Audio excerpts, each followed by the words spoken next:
Why is Apple so innovative? Why is it that they seem to have something different? Why is it that Martin Luther King led the civil rights movement? And why is it that the Wright brothers were able to figure out controlled powered manned flight when there were certainly other teams who were better qualified, better funded?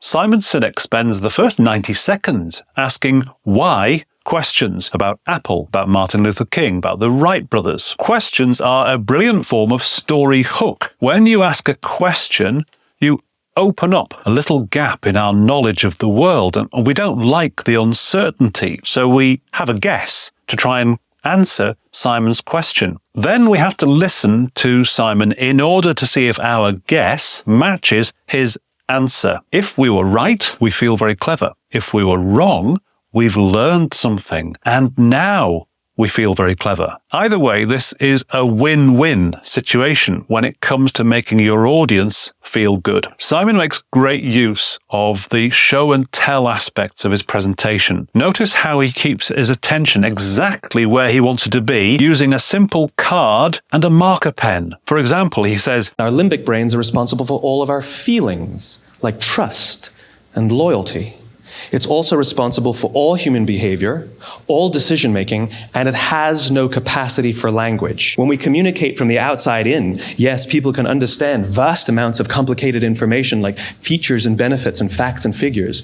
It just doesn't drive behavior. At moments like this, Simon's show and tell are in perfect alignment. He's showing and telling us the same thing. Of course, that can't go on forever. It will get boring. So he flips show, tell. Talk about something you can't see on the chart. Then back to the chart again. Show, tell. You see the pattern.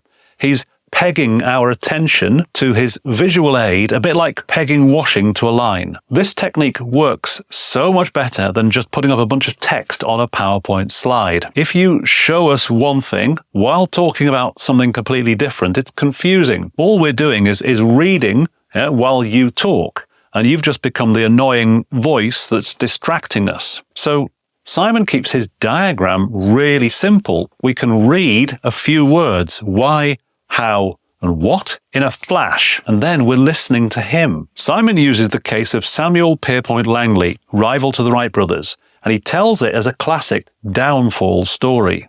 Most people don't know about Samuel Pierpont Langley.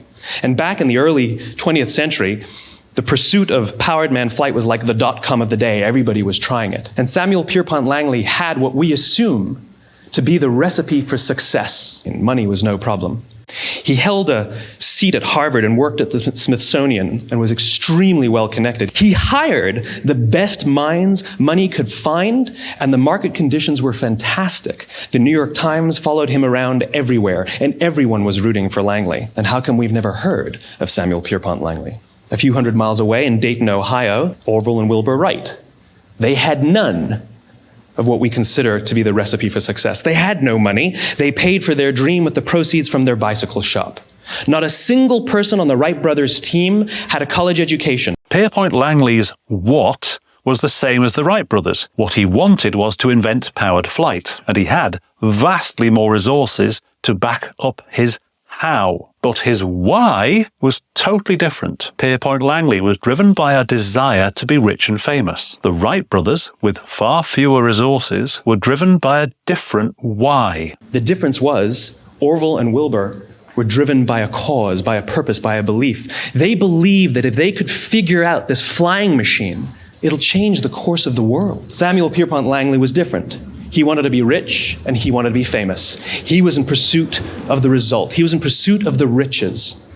And lo and behold, look what happened. So, by comparison, we feel so satisfied that Pierpont Langley's flawed motivation brought him down, and so satisfied that the Wright brothers were finally vindicated. Theirs is a classic rags to riches story. Lastly, Simon makes extensive use of a rhetorical device called chiasmus. It's a play on words where the second half of a sentence mirrors the first half, but with a difference. So he says, people don't buy what you do, they buy why you do it. People don't buy what you do, they buy why you do it. People don't buy what you do, they buy why you do it. People don't buy what you do, they buy why you do it. And what you do simply serves as the proof of what you believe. Repeats it 7 times. Now this is a style thing. The rhythm helps the words stick in your brain. Now, we don't have a chiasmus tactic, but we've got the next best thing, and that is 3 is the magic number. This tactic also is about establishing a pattern. So in this case,